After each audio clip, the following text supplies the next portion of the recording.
Bonjour, je suis ravie de vous retrouver pour ce 6e tuto. On a donc pour objectif de savoir réaliser correctement un bulletin de salaire, de savoir auditer correctement un bulletin de salaire, de savoir gérer notre personnel dans le cadre des dispositions législatives et conventionnelles qui régissent notre activité. Donc on a tracé les contours juridiques de notre domaine d'activité, on a donné des définitions de notions clés dont on a besoin tous les jours pour mener à bien notre mission de gestion administrative du personnel. On a insisté sur la veille juridique comme outil indispensable et quotidien de notre travail pour sécuriser nos pratiques et travailler correctement. Et nous sommes rentrés dans le cœur du sujet avec le bulletin de salaire, on l'a vu. Ensuite, la rémunération, puisque le bulletin, c'est retracer le paiement de cette rémunération. On a resserré le cadre de notre étude à la notion de salarié-employeur. On a vu ensemble que c'était une rémunération qui s'appelle le salaire. On a vu que cette rémunération du salarié supposait des limites, que ces limites étaient notamment le salaire minimum, et nous arrivons donc à l'étude de ce salaire minimum. Je vous ai donc préparé un tuto qui reprend les principes clés qu'il faut avoir en tête et en manière réflexe lorsqu'on pratique la gestion administrative, c'est-à-dire tant le moment où on va réaliser le contrat de travail qu'au moment où on va réaliser le bulletin. Tout dépend à quel endroit de la chaîne on se situe. Est-ce qu'on se situe à tous les niveaux ou à certains niveaux? En tout cas, peu importe. Si c'est moi qui réalise le contrat, il faut que je connaisse ces notions. Si c'est moi qui vérifie un contrat qui a été fait ailleurs, il faut que je connaisse ces notions. Si c'est moi qui réalise le bulletin de salaire, il faut que je connaisse ces notions parce que je ne peux pas me suffire de prendre ce qu'on m'a donné comme argent comptant et je dois être capable soit de faire, soit de vérifier.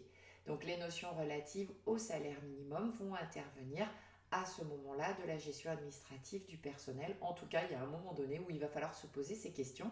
Et ces questions clés, je vous les ai résumées sur ce 6e tuto. Je finis ce tuto par quelques exercices pratiques afin de bien voir si vous avez compris les notions réflexes qu'il faut avoir. Et puis voilà, un petit peu de méthodologie, un petit peu de calcul, puisque c'est quand même au cœur de notre métier. Je vous laisse apprécier ce 6e tuto. Et puis je vous dis à très vite. Au revoir. Entrons donc dans ce 6e tuto et intéressons-nous au salaire minimum.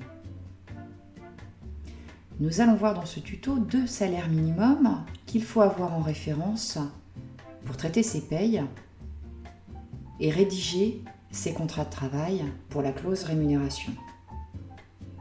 Le premier salaire de référence, c'est le SMIC, salaire minimum de croissance, qui s'applique à un certain territoire, à l'ensemble des professions et activités visées par le Code du travail dans son article L3231-1 et à tout salarié âgé de 18 ans révolus.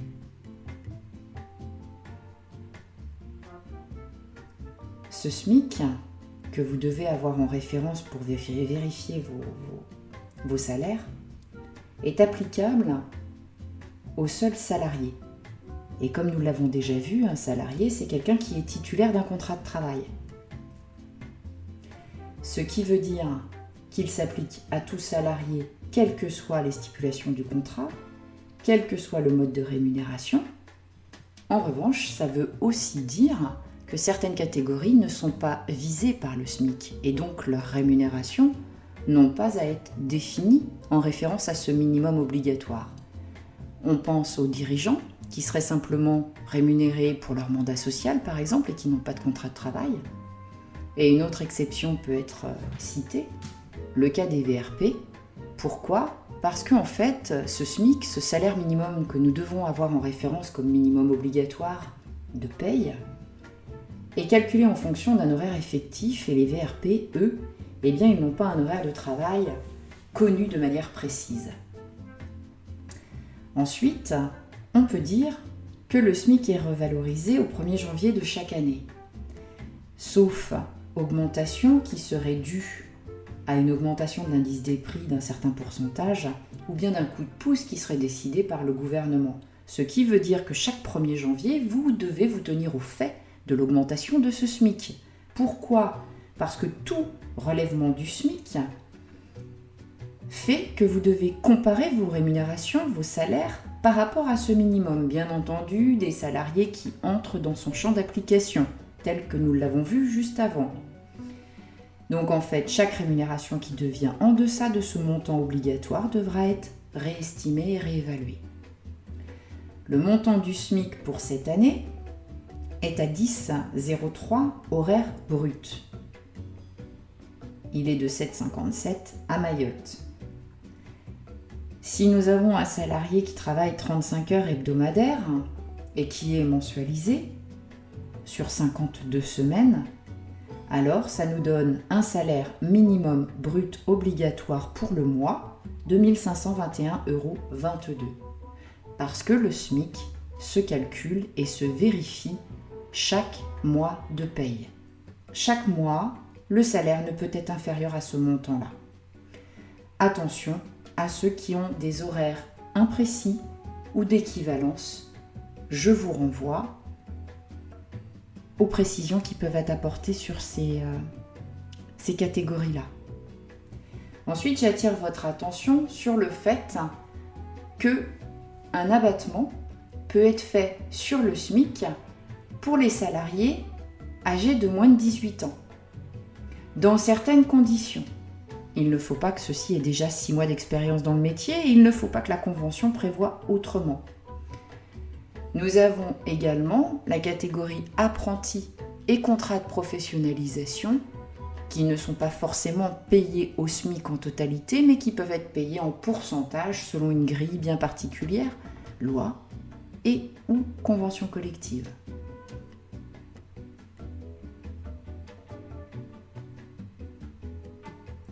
Vous avez donc les premiers éléments relatifs au SMIC.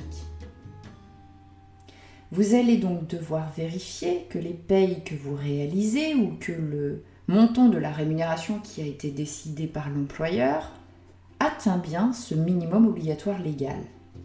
Et ce qu'il faut savoir, c'est que pour vérifier si le minimum est constitué, on peut prendre en compte le salaire de base, mais également les compléments de rémunération versés en contrepartie du travail.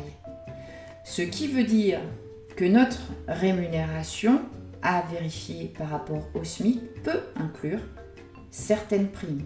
Et donc, comme je le disais tout à l'heure, la comparaison entre le salaire que vous versez et le salaire que vous devez au minimum du SMIC doit être comparée chaque mois.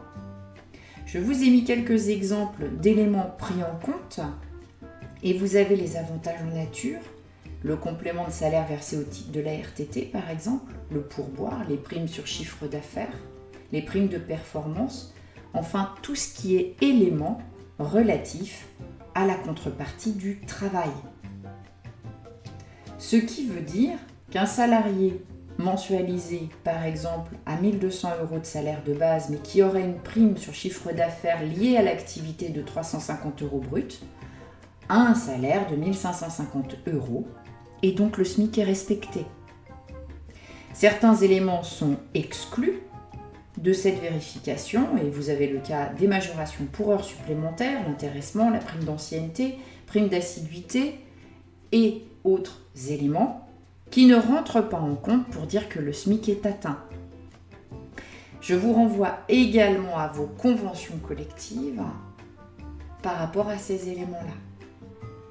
Un employeur qui ne respecterait pas ce minimum obligatoire encourt des sanctions pénales, des rappels de salaire au bénéfice du salarié. Et jusque-là, la jurisprudence considère qu'il y a nécessairement un préjudice pour le salarié de ne pas avoir respecté le SMIC et donc une indemnisation.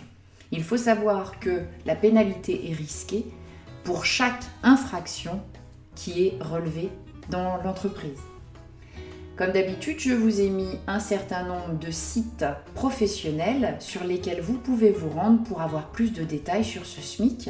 Mais là, nous avons tracé le minimum des principes, des réflexes qu'il faut avoir en tête lorsque l'on parle rémunération et vérification par rapport au minimum dû du SMIC.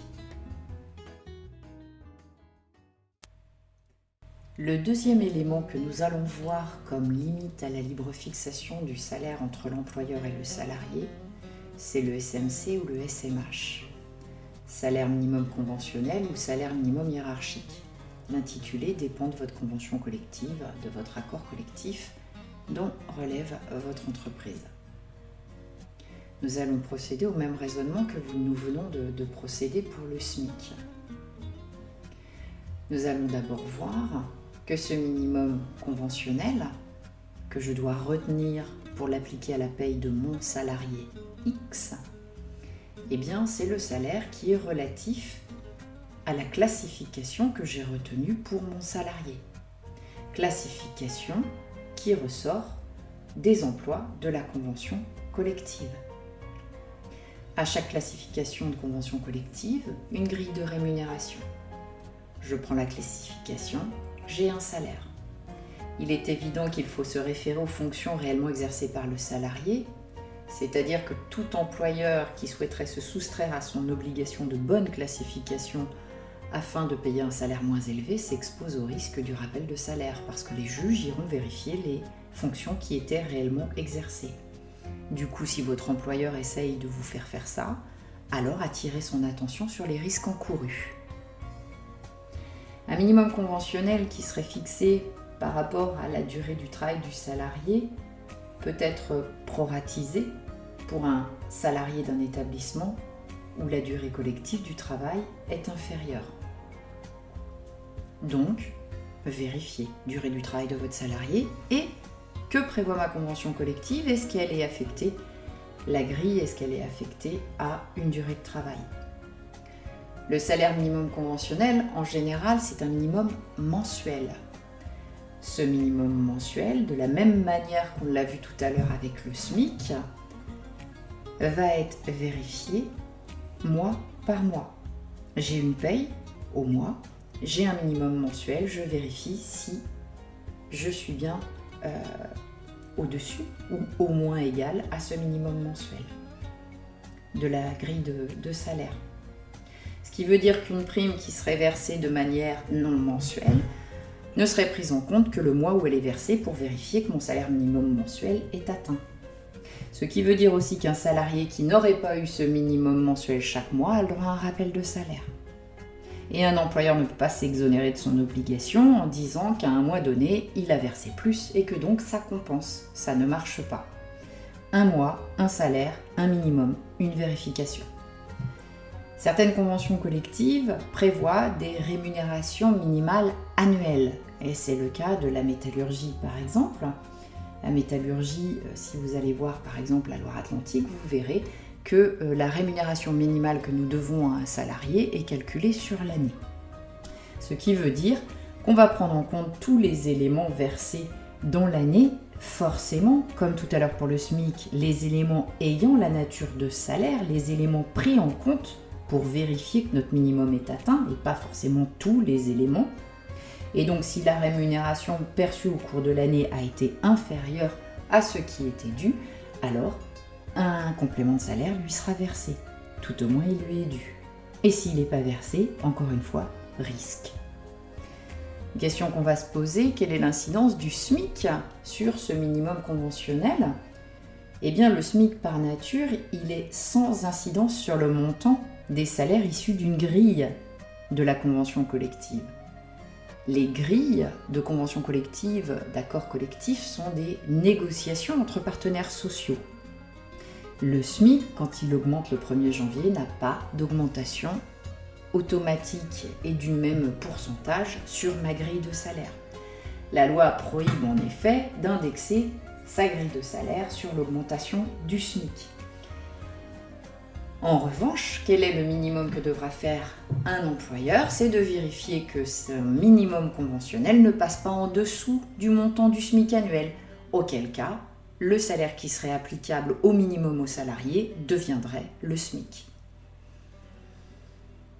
Vérification, quel est le salaire que je dois comparer, quels sont les éléments, tous les éléments que je dois additionner et comparer pour voir si mon minimum mensuel ou annuel est bien payé. Eh bien, de la même manière que nous l'avons vu tout à l'heure, il y a certains éléments qui peuvent être pris en compte et d'autres qui ne le sont pas. Et là, je vais vous renvoyer à chaque convention collective, à chaque accord collectif. Parce que, en général, les conventions collectives le prévoient et l'écrivent. Si jamais les éléments de rémunération ne sont pas exclus par la convention collective, de manière expresse, alors je peux les inclure dans ma comparaison entre ce que j'ai payé et ce que je dois. Et ainsi estimer que mon minimum dû est bien payé.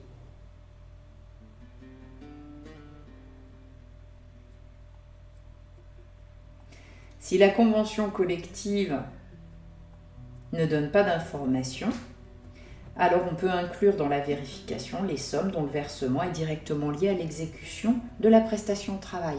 C'est la même philosophie que ce qu'on a vu tout à l'heure pour le SMIC. Les éléments liés à la prestation de travail, à l'exécution de travail, peuvent être inclus dans la vérification et donc dire que le minimum est versé. Les autres éléments, non.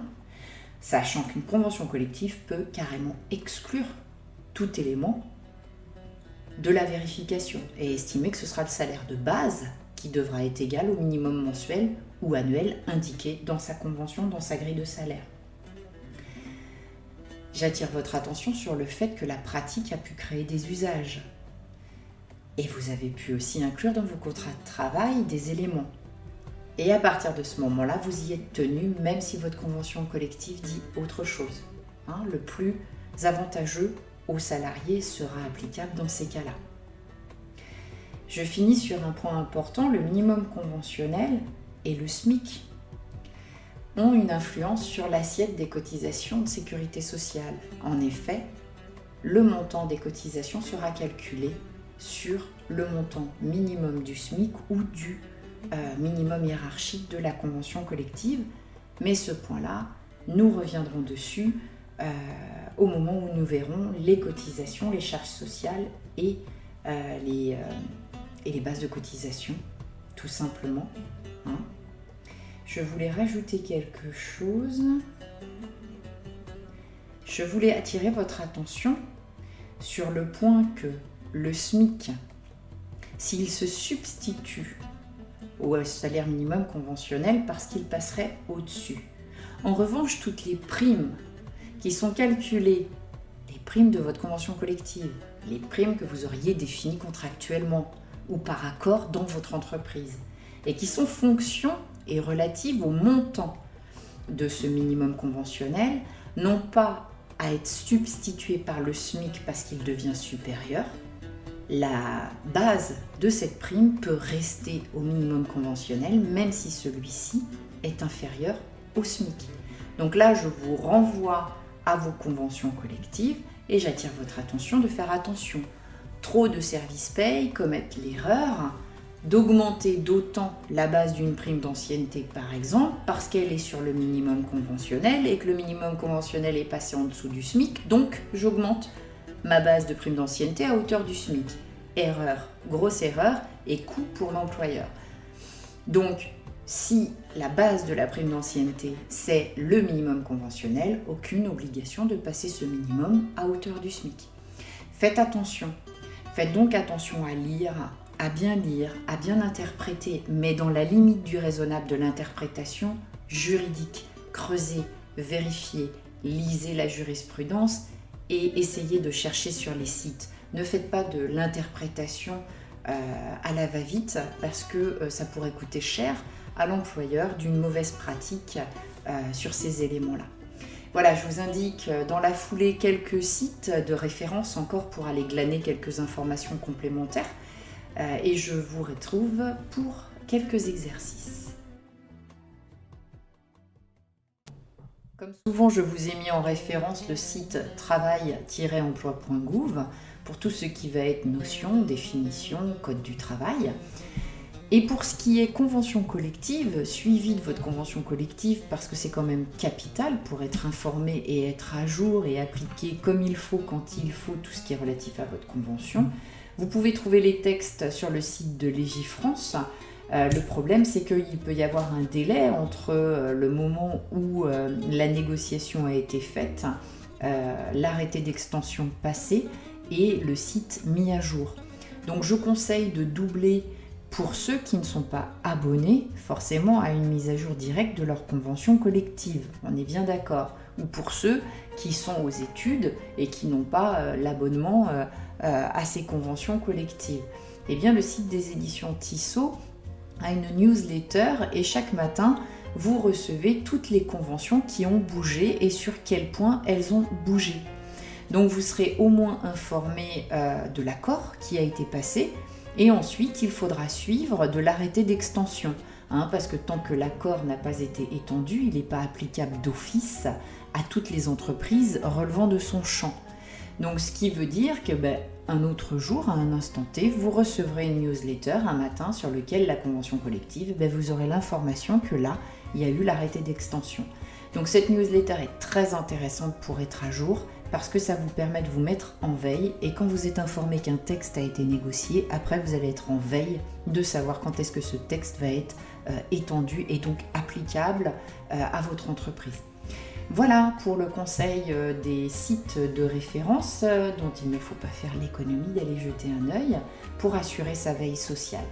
Maintenant, nous allons passer à quelques cas pratiques pour mettre en application ce que nous venons de voir sur le salaire minimum.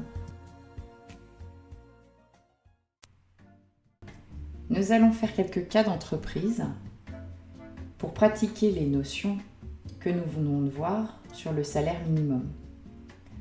2 cas sur le SMIC concernant une entreprise qui a choisi de faire un recrutement et pour lequel vous allez avoir la rémunération qui a été définie. On va vous demander de vérifier si le minimum obligatoire est respecté, de mener vos calculs, de réfléchir, de conclure.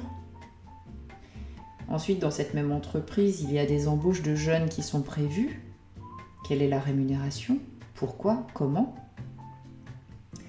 Et ensuite, dans un deuxième cas, nous allons voir le salaire minimum hiérarchique dans le cadre de la convention collective de la métallurgie de Loire-Atlantique. Je vous laisse réaliser ces exercices et je vous retrouve pour les corriger.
Corrigeons ensemble les 3 petits cas que je vous ai donnés sur la notion de salaire minimum. Et les premiers cas concernaient le SMIC. On nous demande de vérifier que le salaire est conforme à la législation. On va donc faire preuve de méthodologie et raisonner avant de calculer. Raisonner et attirer nos règles et nos notions pour trouver la bonne conclusion et le bon résultat. La première chose que je relève, c'est qu'on me dit qu'aucune convention collective n'est applicable à cette entreprise. Ça délimite mon champ d'action aux dispositions légales. Je n'aurai donc pas besoin d'aller regarder à côté si d'autres dispositions s'appliquent avec d'autres minimums. J'en conclus donc que le seul minimum que j'aurai à vérifier sera le SMIC. On nous dit ensuite que le salarié est mensualisé et qu'il travaille 35 heures hebdomadaires. On sait que le SMIC est à vérifier chaque mois et selon l'horaire effectif du salarié. Je vais donc calculer le SMIC de référence que j'ai à vérifier. En l'occurrence, 35 heures sur l'année mensualisée à 10,03. Mon salaire à atteindre sera de 1 521,22 €. J'ai donc l'élément qu'il faudra que je vérifie. Ensuite, on sait que certaines primes entrent dans la vérification du SMIC et en l'occurrence, j'ai un certain nombre de primes. Moi, j'en conclus par rapport à ce qu'on a vu, par rapport aux règles de la jurisprudence ou de la loi, que la prime de polyvalence et le 13e mois sont inclus. On me donne un brut total de 1 695 € et ensuite on me dit, trouvez d'abord le salaire de base. De ce 1 695 €, je vais ôter toutes les primes qu'on m'a données. Donc les 50 € de salissure, les 125 € d'astreinte, les 30 € de polyvalence. J'obtiens ainsi un salaire de base à 1 490 €. Je vais réintégrer dedans les primes qui sont prises en compte pour vérifier que le SMIC est atteint, et en l'occurrence la prime de polyvalence. Mes 1 490 € plus mes 30 € me donnent un salaire payé aux salariés de 1 520 €. Ce 1 520 € ne respecte pas le SMIC que j'ai à respecter pour ce salarié et qui est de 1 521,22 €. En revanche, je sais que sur décembre, mois où sera versé le prorata dont il va bénéficier de 13e mois, le SMIC sera respecté. Mais ce mois ne compensera pas les mois d'octobre et novembre où il n'y a pas eu assez. C'est juste l'application de toutes les règles que nous avons vues avant ensemble. Donc il faudra envisager d'augmenter le salaire de base ou bien les primes prises en compte pour le respect du SMIC. Voilà pour ce premier petit cas. Le deuxième cas que nous avions envisagé est relatif à l'embauche des jeunes et surtout à l'abattement sur le SMIC. En l'occurrence, dans cette entreprise, est-ce que je peux avoir un abattement sur le SMIC et quelle va être la rémunération versée à ces deux jeunes? La première chose que j'ai fait, c'est de noter les vacances de la Toussaint. Elles sont du 21 octobre au 3 novembre. Et vu que c'est la même entreprise, encore une fois, je sais qu'il n'y a pas de convention collective et que ce sera l'application des dispositions légales. Donc je me suffirai à regarder les conditions de ces dispositions. En l'occurrence, je sais qu'il y a un abattement possible sur le SMIC sous condition. La condition, c'est l'âge. Donc je vais d'abord aller vérifier l'âge de mes jeunes. Je vais donc prendre la date de naissance. Le premier est né le 12 novembre 2001 et donc aux dates des vacances, il aura 17 ans. Le SMIC pourra être abattu de 10%. Je vous mets la rémunération brute que ça donnera pour une semaine. Le deuxième est né le 7 décembre 2002. Il aura donc 16 ans aux dates de vacances et le SMIC pourra être abattu de 20%. Attention aux dates, ne vous suffisez pas de faire 2019 moins 2001 parce que du coup vous auriez pu obtenir 18 ans. Or il aura 18 ans que le 12 novembre, après les vacances. Et le deuxième, il aura l'âge supplémentaire le 7 décembre. Donc attention avec ça, avec l'espace-temps. Il faut faire attention aussi au fait que l'abattement n'est pas applicable si jamais les jeunes ont 6 mois d'expérience. Corriger de l'exercice sur le SMC et le SMH. En l'occurrence, je vise une entreprise de la métallurgie de Loire-Atlantique.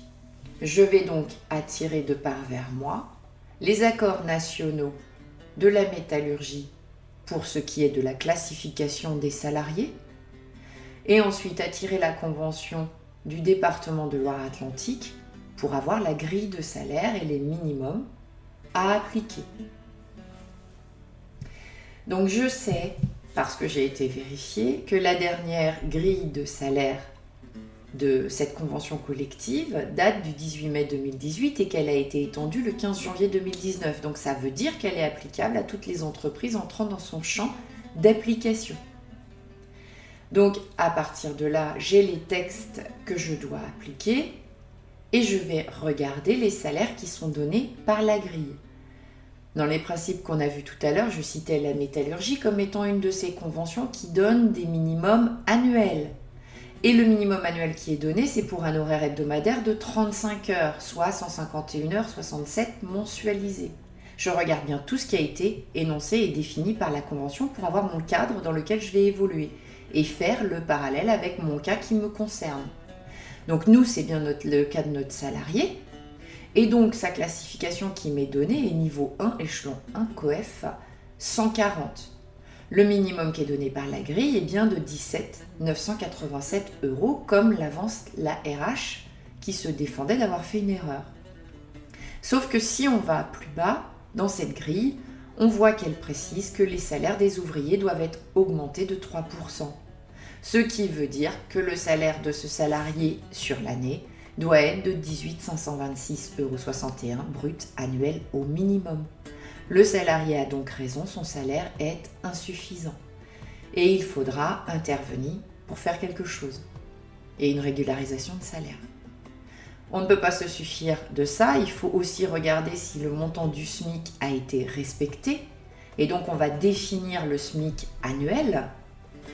35 heures sur 52 semaines à 10,03, ça fait 18 254,60 €. Donc le SMH est plus favorable que mon SMIC. Si je paye le SMH à mon salarié, le SMIC est respecté également. Donc mes deux salaires minimums sont respectés. L'employeur devra donc envisager un rappel de salaire, une régularisation. Ensuite, on vous dit que l'employeur envisage d'augmenter la classification de ce salarié, de la changer et de le passer sur un niveau 2 échelon 1. Dans ces cas-là, j'ai repris la grille, j'ai regardé le minimum qui était dû, il est de 18 041 et j'ai encore appliqué le 3% d'augmentation puisqu'il est ouvrier. Voilà pour les trois petits cas de raisonnement sur le salaire minimum. À chaque fois, je viens juste préciser une chose. Premier cas, j'ai dit il n'y a que les dispositions légales, on se cantonne à cette réflexion. Deuxième cas, on a une convention, donc on va regarder la loi et la convention collective.